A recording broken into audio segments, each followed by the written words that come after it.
Hello बच्चों, आज के वीडियो में हम चैप्टर 4 डिटर्मिनेंट क्लास 12 के कुछ ऐसे इंपॉर्टेंट क्वेश्चन डिस्कस करेंगे जो लास्ट ईयर्स में बोर्ड एग्जाम में 6 मार्क्स में आते रहे हैं। तो चलिए आज का वीडियो शुरू करते हैं। तो ये हमारा पहला क्वेश्चन है बच्चों, जिसमें हमें बोला गया है find the product of matrix A and B and hence solve the system of equations. ये हमें 3 इक्वेशंस सॉल्व करनी है।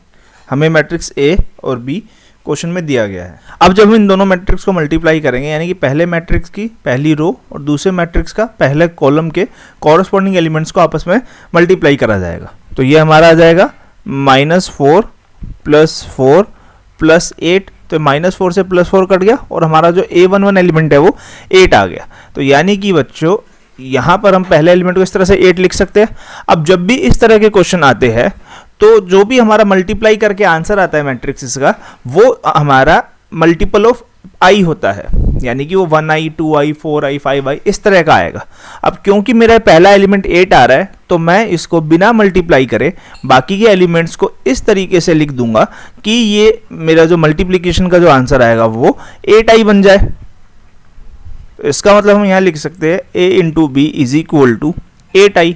अब बच्चों इस 8 को जब हम लेफ्ट हैंड साइड में लाएंगे तो हम इसे a के साथ एडजस्ट कर देते हैं, मतलब 1/8 × a लिख देंगे और × b = i।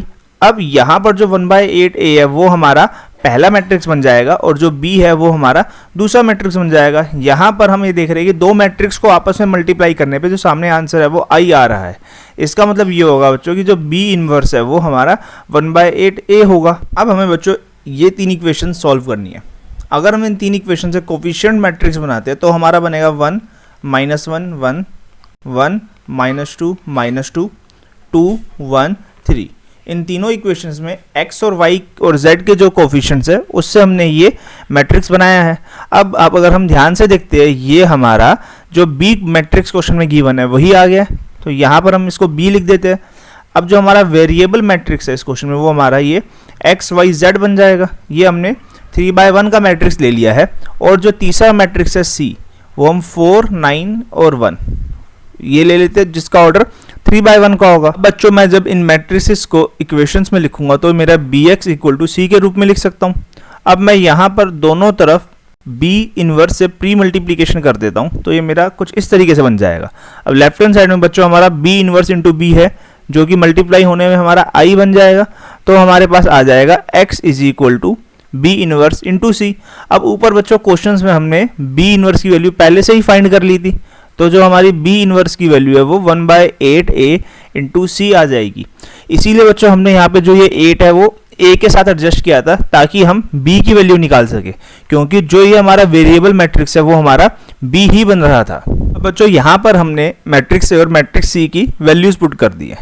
तो जब हम इन्हें मल्टीप्लाई करेंगे तो हमारे पास आएगा -16 + 36 + 4 -28 + 9 + 3 और एंड में हमारे पास आएगा 20 -27 -1। और जब हम इसे सॉल्व करेंगे तो ये हमारा बनेगा 20 + 4 -28 + 12 और आखिरी में हमारा आएगा -7 -1। तो हमारा जो मैट्रिक्स के अंदर बन जाएंगे 24 -16 और -8। तो यानी कि जो हमारा x मैट्रिक्स था जो कि x y z ये था, तो ये हमारा बन जाएगा 3 -2 -1। तो जब हम एलिमेंट्स को कंपेयर करेंगे दोनों मैट्रिसेस के तो x की वैल्यू हमारी 3, y की वैल्यू -2 और z की वैल्यू -1 आ जाएगी। तो ये हमारा दूसरा क्वेश्चन है बच्चों, जिसमें हम दिया गया a ये मैट्रिक्स और b ये मैट्रिक्स है। Find the product of b and a and hence solve these 3 equations. तो सबसे पहले हम b और a का प्रोडक्ट फाइंड करते हैं बच्चों। तो b में हम पहली इस रो को और a के इस कॉलम को जब हम मल्टीप्लाई करेंगे तो ये हमारा आएगा पहला एलिमेंट 2 + 4 + 0, यानी कि बच्चों जो हमारा A11 है पहला एलिमेंट 6 आ गया। और इस टाइप के क्वेश्चंस में हमारा जो आंसर आता है मल्टीप्लिकेशन के बाद या तो वो i आएगा या फिर मल्टीपल ऑफ i आएगा, यानी कि 2i 4i 3i कुछ भी ऐसे आएगा। अब क्योंकि हमारे यहाँ पे 6 आ रहा है तो इसका मतलब ये हमारा ज़रूर 6i बनेगा। तो हम बाकी सारे एलिमेंट्स को इस तरीके से लिख देंगे बिना मल्टीप्लाई करे कि जो हमारा आंसर है वो 6i बन जाए। यानी कि बच्चों ये हमारे पास आ गया b × a = 6i। अब इस 6 को हम यहाँ a के साथ एडजस्ट कर देते हैं ताकि ये हमारा बन जाएगा b into 1/6 a is equal to I. बच्चों हमारा जो b है वो पहला मैट्रिक्स है और 1/6 a जो है वो दूसरा मैट्रिक्स है। अब ये दो मैट्रिक्स आपस में मल्टीप्लाई हो रहे हैं और सामने आंसर हमारा आई आ रहा है, तो इसका मतलब ये होगा कि जो b का इन्वर्स है वो 1/6 a होगा। अब बच्चों ये जो हमें तीन इक्वेशन सॉल्व करनी है, ये हमें जिस सीक्वेंस में दी गई है हम उस सीक्वेंस में कंसिडर नहीं कर सकते। ये हमारी पहली, दूसरी और ये तीसरी इक्वेशन जो हमें दे रखी है हमें इस सीक्वेंस में नहीं कंसीडर कर सकते। अब आप ध्यान से देखिए बच्चों इन इक्वेशंस को, y + 2z = 9, यानी कि यहाँ कोफिशिएंट जो बनेंगे 0 1 2, ये इसकी b मैट्रिक्स की थर्ड रो बन रही है। 1 - 1 0 जो दूसरी इक्वेशन है ये हमारे b मैट्रिक्स की पहली रो बन रही है और यहाँ पर 2 3 4 ये हमारे b मैट्रिक्स की दूसरी रो बन रही है। तो इसका मतलब ये चीज़ तो क्लियर है कि जो हमारा कोफिशिएंट मैट्रिक्स बनेगा वो हमारा b बनेगा। बट हम इक्वेशंस को b मैट्रिक्स में जैसे हमें रोज दी गई है वैसे लिखेंगे। पहले हमारी रो है 1 - 1 0, तो हमारे पहले नंबर की इक्वेशन आएगी x - y = 1। दूसरे नंबर में हमारी इक्वेशन आएगी 2x + 3y + 4z = 17। और तीसरे नंबर में हमारी इक्वेशन आएगी बच्चों y + 2z = 9। अब यहाँ से जब हम कोफिशिएंट मैट्रिक्स बनाएंगे तो ये हमारा बनेगा 1 - 1 0 2 3 4 और 0 1 2। और हम जानते हैं कि ये हमारा कोफिशिएंट मैट्रिक्स जो है वो b है। अब यहाँ पर हम अपना वेरिएबल मैट्रिक्स जो बनाएंगे वो आएगा हमारा x y z और इसका ऑर्डर जो होगा वो 3/1 का होगा। और जो हमारा c मैट्रिक्स बनेगा तीसरा वो होगा 1 17 9। इसलिए बच्चों हमने इन इक्वेशंस को ऑर्डर में लिखा है ताकि हमारा जो c मैट्रिक्स है वो 1 17 9 ये बन सके। नहीं तो हम डायरेक्टली अगर क्वेश्चन से देखते तो 9 1 17 बनता और वो हमारा गलत हो जाता। तो इस चीज़ का आप ध्यान रखिएगा, जो आपको इक्वेशन सॉल्व करने के लिए दी गई है वो जिस भी मैट्रिक्स से हो उसी ऑर्डर में होनी चाहिए जिस ऑर्डर में मैट्रिक्स में रोज होती है। अब इन इक्वेशंस को अगर हम मैट्रिक्स की फॉर्म में लिखते हैं बच्चों तो ये हमारा बन जाएगा bx = c। अब यहाँ पर हम b इनवर्स से जब प्री मल्टीप्लिकेशन करेंगे दोनों साइड तो हमारा इस तरह से बन जाएगा इक्वेशंस। अब ये b इनवर्स इंटू b जो है वो i होता है, तो ये i × x = b inverse into c, यानी कि हमारे पास आ जाएगा ये x = b inverse into c। But हमने ये b इनवर्स की वैल्यू ऊपर हमने पहले ही फाइंड कर ली थी, तो इसका मतलब है जो हमारी ये x की वैल्यू होगी क्वेश्चन में वो आ जाएगी 1/6 a इंटू c। अब यहाँ पर बच्चों हमने मैट्रिक्स a और c की वैल्यूज पुट कर दी है। हमारा जो a का ऑर्डर है वो 3/3 का और c का जो ऑर्डर है वो 3/1 का है, यानी कि मल्टीप्लिकेशन के बाद जो हमारे पास मैट्रिक्स आएगा उसका ऑर्डर 3 × 1 का होने वाला है। तो यहाँ पर जब हम मल्टीप्लाई करेंगे इन दो मैट्रिक्स को तो हमारे ये आएगा 2 + 34 - 36। उसके बाद जो दूसरा एलिमेंट होगा वो होगा हमारा -4 + 34 - 36। और तीसरा जो एलिमेंट आएगा वो आएगा 2 - 17 + 45। तो ये हमारा बन जाएगा 1/6 0। अब यहाँ हमारा -4 -2 और यहाँ हमारा -15 + 45। तो ये बन जाएगा बच्चों हमारा 1/6 0 -6 और यहाँ आ जाएगा हमारा 30, यानी कि जो हमारा x मैट्रिक्स है उसका आंसर हमारा आएगा 0 -1 और 5।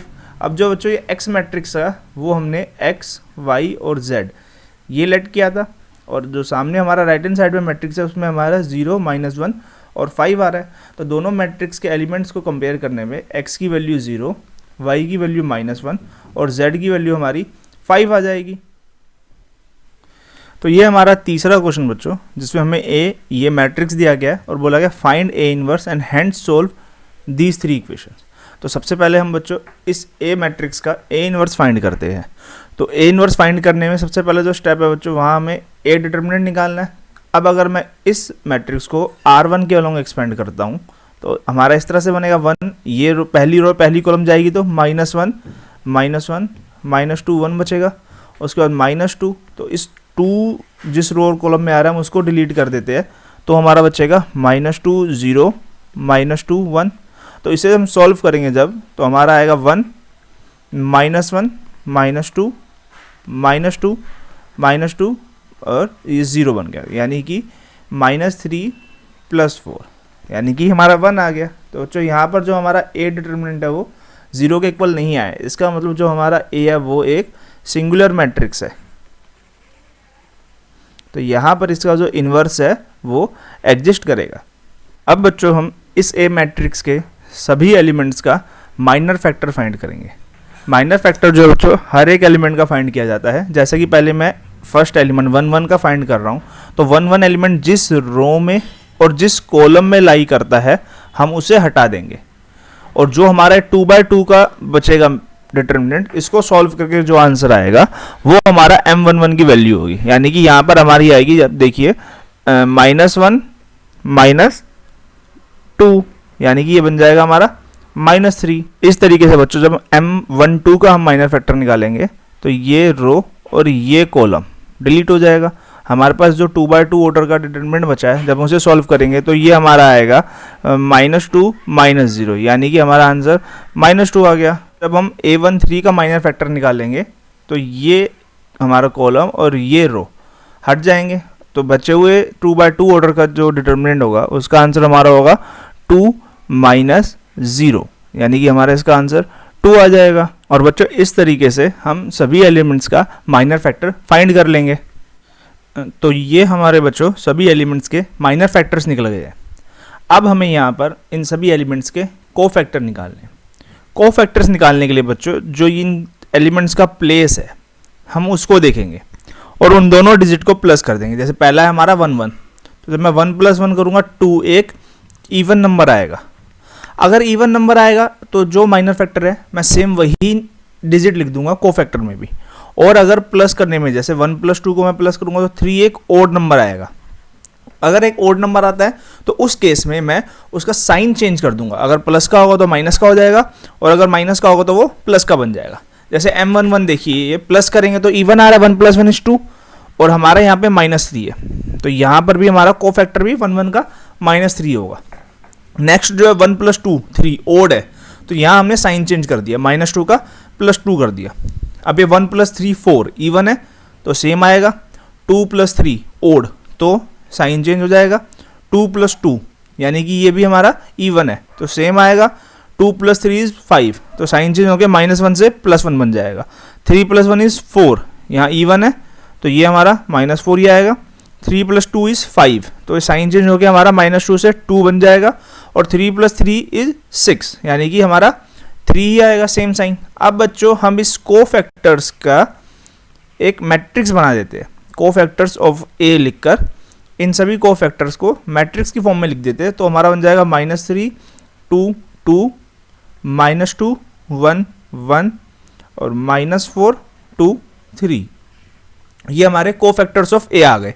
अब इन कोफैक्टर्स ऑफ ए का बच्चों यहाँ पर हम ट्रांसपोज ले लेते हैं। ट्रांसपोज का मतलब है जो पहली रो है वो हमारी पहली कॉलम बन जाएगी, जो दूसरी रो है वो हमारी दूसरी कॉलम बन जाएगी, और जो तीसरी रो है वो हमारी तीसरी कॉलम बन जाएगी। यहाँ पर हमने कोफैक्टर्स का ट्रांसपोज किया है, वो बच्चों एडजॉइंट कहलाता है। तो ये हमारा एडजॉइंट ऑफ ए निकला है। अब हमें यहाँ क्वेश्चन में ए इनवर्स फाइंड करना था, जिसका फॉर्मूला था 1/a determinant into adjoint of A. हमारा जो ए डिटर्मिनेंट की वैल्यू 1 आई थी, और एडजॉइंट ऑफ ए हम यहाँ लिख देंगे तो ये बन जाएगा हमारा -3 -2 -4 2 1 2, और यहाँ का 2 1 3। तो हमने यहाँ बच्चों ये ए इनवर्स की वैल्यू फाइंड कर ली है। अब हमें इन 3 इक्वेशंस को सॉल्व करना है। अब इन इक्वेशन में जब मैं कोफिशिएंट मैट्रिक्स बनाऊंगा तो ये मेरा बनेगा 1 -2 0 2 -1 -1 0 -2 1। अब बच्चों जो मुझे मैट्रिक्स क्वेश्चन में दिया गया था ए, वो ये है, ये हमें क्वेश्चन में दिया गया था। अब देखो यहाँ पर जो ये हमें ए दिया गया है और जो हमने कोफिशिएंट मैट्रिक्स बनाया है, क्या ये कोफिशिएंट मैट्रिक्स उस ए का ट्रांसपोज है? यहाँ जो पहली रो है वो यहाँ पहली कॉलम है, यहाँ दूसरी रो यहाँ पर दूसरी कॉलम है, और इसकी तीसरी रो यहाँ तीसरी कॉलम है। इसका मतलब यहाँ हमें ये ए ट्रांसपोज दिया गया है। और वेरिएबल मैट्रिक्स को हम इस तरह से x y z लिख देते हैं, और नेक्स्ट मैट्रिक्स को हम c ले लेते हैं, जो हमारा बन जाएगा 10 8 7। अब बच्चों यहाँ पर हम इन मैट्रिक्स को अगर इक्वेशंस के रूप में लिखते हैं तो ये हमारा a transpose into X is equal to C बन जाएगा। अब अगर हम दोनों तरफ ए ट्रांसपोज के इन्वर्स से मल्टीप्लाई कर देते हैं तो ये हमारा राइट हैंड साइड में ए ट्रांसपोज का इन्वर्स इंटू सी आ जाएगा। अब बच्चों लेफ्ट हैंड साइड में हमारे पास है ए ट्रांसपोज का इन्वर्स इंटू ए ट्रांसपोज। जब ये दोनों मैट्रिक्स आपस में मल्टीप्लाई होंगे तो ये हमारा आइडेंटिटी मैट्रिक्स बन जाएगा। और राइट हैंड साइड में बच्चों हम जानते हैं कि ए ट्रांसपोज का जो इन्वर्स होता है वो ए इन्वर्स के ट्रांसपोज के बराबर होता है। ये हमारी एक प्रॉपर्टी है, तो हमने ये प्रॉपर्टी यूज़ करी और यहाँ हमने ए इन्वर्स का ट्रांसपोज लिख दिया है। अब बच्चों लेफ्ट हैंड साइड में हमारा आई इंटू एक्स बन जाएगा। राइट हैंड साइड में ए इन्वर्स का ट्रांसपोज, ए इन्वर्स हमने यहाँ क्वेश्चन में भी फाइंड किया था, तो ये हमारा बन जाएगा ट्रांसपोज करने के बाद -3 -2 -4। पहली रो को हमने पहला कॉलम बना दिया, उसके बाद 2 1 2 और फिर 2 1 3। ये हमने ए इन्वर्स का ट्रांसपोज लिख दिया और जो हमारा सी मैट्रिक्स है वो है हमारा 10 8 7, हमने ये लिख दिया। अब जब हम इन दोनों मैट्रिसेस को मल्टीप्लाई करेंगे तो हमारा आएगा -30 + 16 + 14, उसके बाद -20 + 8 + 7 और फिर हमारा -40 + 16 + 21 ये आ जाएगा। अब जब हम सॉल्व करते हैं बच्चों तो ये हमारा बनेगा ऊपर 0 -5 और यहाँ हमारा आएगा -40 + 37, यानी कि हमारा ये बन गया बच्चों 0 -5 एंड -3। अब जब हम एलिमेंट्स को कंपेयर करेंगे इन दोनों मैट्रिक्स के, क्योंकि लेफ्ट पे हमारा जो एक्स मैट्रिक्स है वो हमारे एक्स वाई जेड ये वेरिएबल है, तो on comparing value of x is 0, value of y is -5 and the value of z is -3। और यही हमें इस क्वेश्चन में फाइंड करना था।